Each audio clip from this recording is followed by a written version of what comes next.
Assalamualaikum warahmatullahi wabarakatuh. Salam jumpa pemirsa. Jumpa lagi dengan saya, Sylvie Intan dalam Berita 10.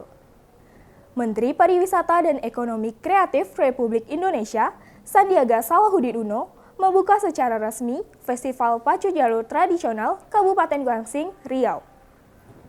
Di lapangan Limono, Talu Kuantan, Sandiaga Uno mengharapkan momen pacu jalur ini menjadi momentum kebangkitan ekonomi dan pembukaan lapangan kerja. Saat menghadiri pembukaan pacu jalur Menteri Pariwisata Ekonomi Kreatif Republik Indonesia, Sandiaga Uno mengaku sangat kagum dengan pelaksanaan pacu jalur di Kabupaten Guangsing, Riau. Lewat event-event daerah seperti ini, diharapkan bisa membangkitkan ekonomi masyarakat. Juga akan membuka lapangan kerja, peluang usaha menggeliat ekonomi. Sandiaga Uno menuturkan festival pacu jalur ini bisa menjadi media promosi potensi wisata yang ada di Kabupaten Kuantan, Singingi, Riau. Karena festival pacu jalur merupakan salah satu dari 110 event yang terpilih masuk dalam Karisma Event Nusantara tahun 2022. Menparekraf berkesempatan menaiki perahu Baganduang dan Gulang-Gulang menyapa para penonton pacu jalur yang memadati sepanjang arena tepian Narosa, Teluk Kuantan. Diprediksi ratusan ribu penonton memadati sepanjang Sungai Kuantan lokasi pacu jalur. Sebanyak 178 jalur akan berlomba membawa nama desa masing-masing dan akan dilaksanakan selama 5 hari, dan hari final akan disajikan pada tanggal 25 Agustus 2022. Pak Iqbal, juga Pak Bupati dan seluruh jajaran, kami sangat menyambut dengan penuh kekaguman festival pacu jalur ini setelah absen. Sekarang menjadi festival yang sangat ditunggu-tunggu oleh masyarakat, dan ini adalah kebangkitan kita, terbukanya peluang usaha dan lapangan kerja. Dan selama kita semua bersatu kompak seperti ini, saya yakin bangsa kita akan menjadi Indonesia yang maju. Pak Presiden menitipkan, mari kita kawal kebangkitan kita dengan penuh kewaspadaan. Pandemi masih di tengah kita, tapi juga ada beberapa ancaman ekonomi. Saya yakin kalau UMKM menjadi tumpuan dari perjuangan kita, saya harapkan ekonomi tetap menggeliat, dan Guangsing dengan begitu banyaknya peluang usaha dan apalagi punya putra terbaik yang ada di DKI, ini bisa jadi pemacu kebangkitan kita dan terbukanya peluang usaha serta lapangan kerja. Sandiaga Uno menyaksikan langsung parade jalur sebanyak 178 jalur dari perahu Baganduang dan Gulang-Gulang bersama Wakil Menteri ATR BPN RI Raja Juli Antoni, Gubernur Riau Samsuar, Kapolda Riau Irjen Pol Muhammad Iqbal, dan PLT Bupati Guangsing Suhardiman Ambi.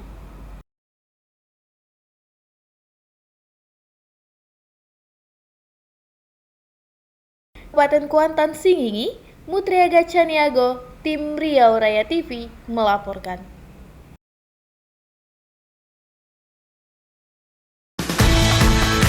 Ada yang baru di Riau Raya TV. Program yang memberikan fakta-fakta unik dari penjuru dunia.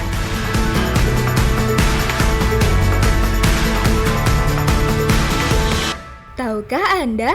Setiap hari hanya di Riau Raya TV.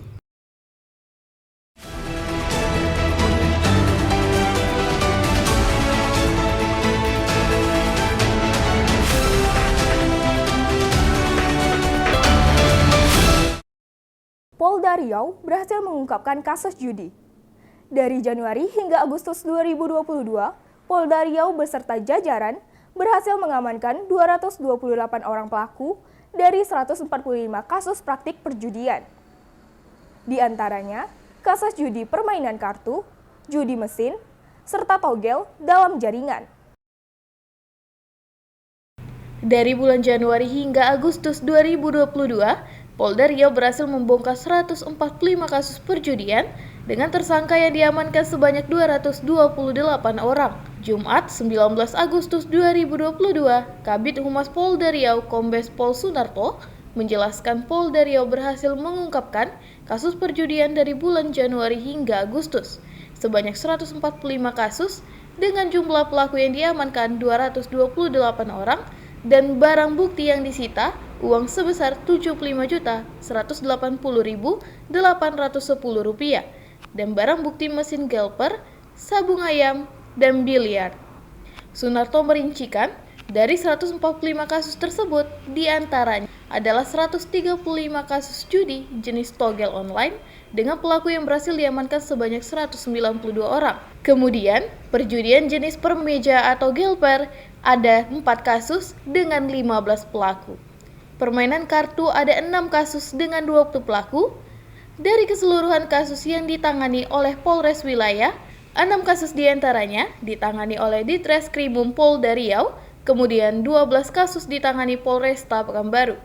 Kemudian 11 kasus Polres Dumai, Polres Kampar 16 kasus, Polres Rohul 22 kasus, dan Rohil 13 kasus. Polres Siak 6 kasus, Polres Pelalawan 5 kasus, Polres Bengkalis 19 kasus, Polres Meranti 4 kasus, Polres Inhil 12 kasus, Polres Inhud 13 kasus, dan Polres Sing 6 kasus. Disampaikan Sunarto, Polda Riau dan jajaran tidak akan memberikan ruang terhadap para pelaku perjudian. Ia juga meminta kepada setiap elemen masyarakat untuk bekerja sama memberantas perjudian ini. Keseluruhan kasus yang ditangani sebanyak 145 kasus. Jadi dari bulan Januari sampai pertengahan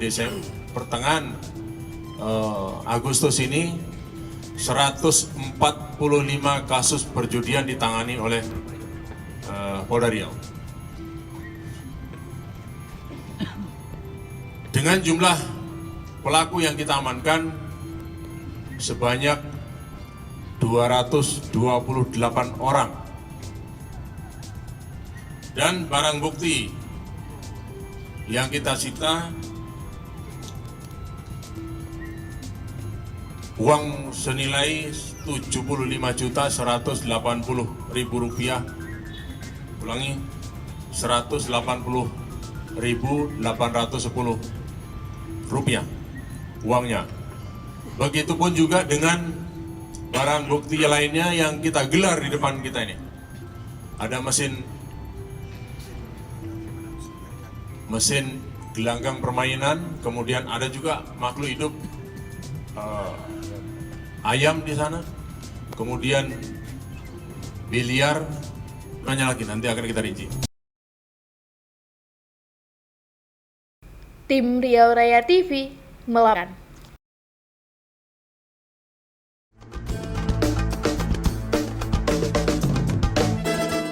Assalamualaikum warahmatullahi wabarakatuh.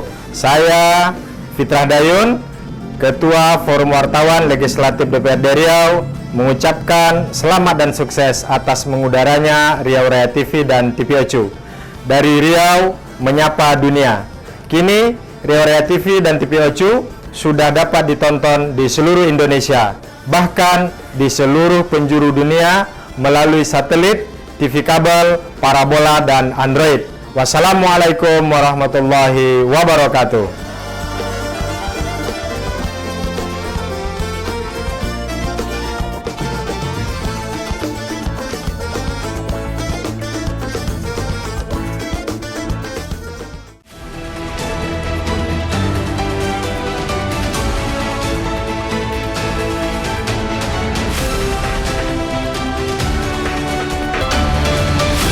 Konflik antara binatang buas dengan manusia kembali terjadi. Kali ini terjadi di Kabupaten Pelalawan yang menewaskan seorang wanita karena diterkam harimau Sumatera di area konsesi hutan tanaman industri Desa Pulau Muda, Kecamatan Teluk Meranti. Seorang wanita ditemukan tewas di area konsesi hutan tanaman industri HTI Desa Pulau Muda, Kecamatan Teluk Meranti, Pelalawan pada Jumat 19 Agustus 2022. Korban bernama Seha Sopiana tewas diduga diterkam harimau. Kabid Humas Polda Riau Kombes Pol Sunarto mengatakan korban diterkam harimau Sumatera saat duduk di areal HTI di Pelalawan. Korban saat itu sedang duduk di pinggir kanal depan barak perusahaan. Kemudian, suami korban melihat harimau keluar dari kanal yang langsung menerkam korban dari arah belakang. Melihat itu, suami korban langsung memanggil anaknya, Trian Saputra Zai, untuk segera melihat ibunya yang sudah diseret oleh harimau tersebut ke arah hutan akasia.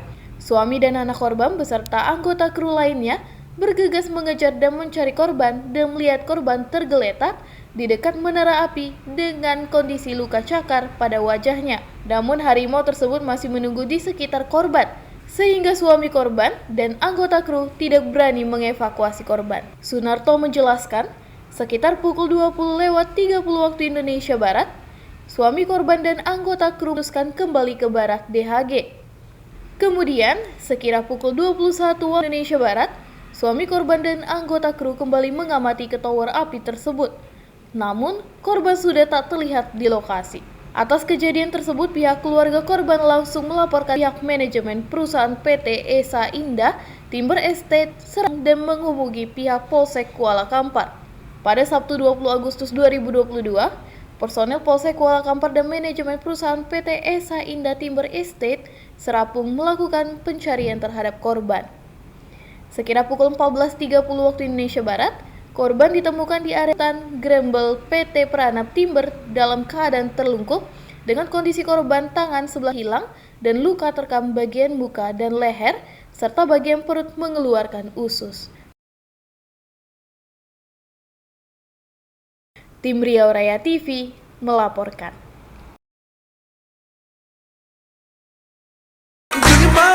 Dari Kelvin tadi menceritakan untuk seseorang yang dimana bisa mencoba hal baru, jangan hanya di sana aja dong. Kali ini dengan judul lagu Out dari Glass.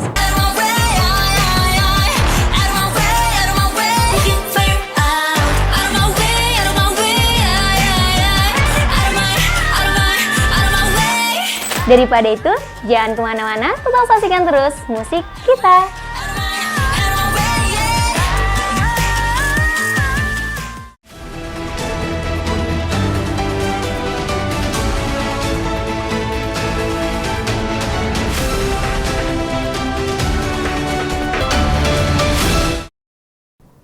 Berikut berita 10 hari ini. Saya Sylvie Intan undur diri. Sampai jumpa.